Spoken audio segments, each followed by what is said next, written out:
mau nggak mau air ini mau kemana? Rumah pompa itu. Ya. Nah, ini itu kan. Harus nunggu banjir ini. Ya.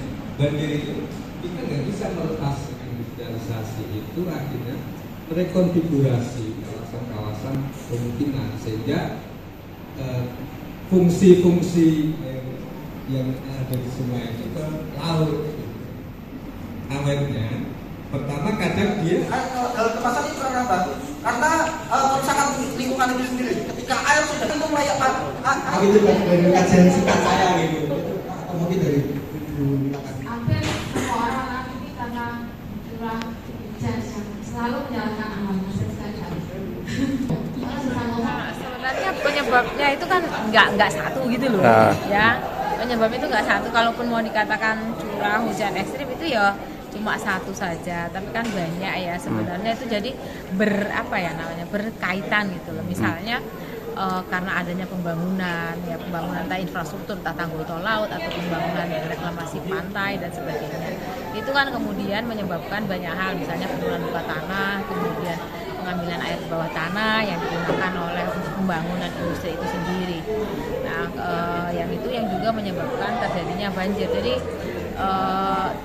selain itu ya itu tadi ya, mungkin karena banyaknya industri yang itu juga menjadi penyebab terjadinya banjir. Nah, itu harusnya jadi solusinya tidak cukup hanya dengan misalnya pembangunan tanggul dan sebagainya, tapi harus dilihat akar masalahnya tuh di mana gitu. Apakah memang alih fungsi lahan yang sangat masif gitu ya, sehingga mendiskusikan lebih kritis sebenarnya persoalan banjir ini gitu. Tiap tahun kan kita tidak melihat ada tren yang menurun atau tren membaik dari penanganan banjir ini gitu. Menurut kita salah satu yang tidak pernah disentuh oleh pemerintah dari belasan triliun uang yang dikeluarkan untuk penanganan banjir ini adalah menyelesaikan akar persoalannya.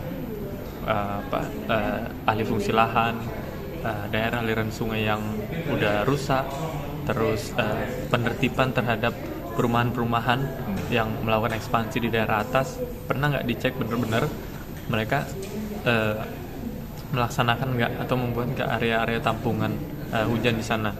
Dan menurut kami selama akar persoalan itu tidak pernah disentuh oleh pemerintah, sebenarnya sudah dipastikan banjir akan makin parah tiap tahun. Kalau hanya mengandalkan pembangunan tanggul atau normalisasi dan pompanisasi, sebenarnya itu jelas adalah proyek-proyek yang menguntungkan sebagian orang tuh, penjual pompa, terus kontraktor, terus pengusaha semen dan macam-macamnya gitu.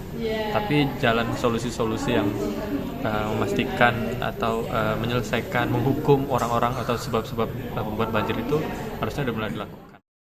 Jangan lupa follow, like, dan subscribe sosial media Tribun Jateng. Download Tribun X sekarang, menghadirkan lokal menjadi Indonesia.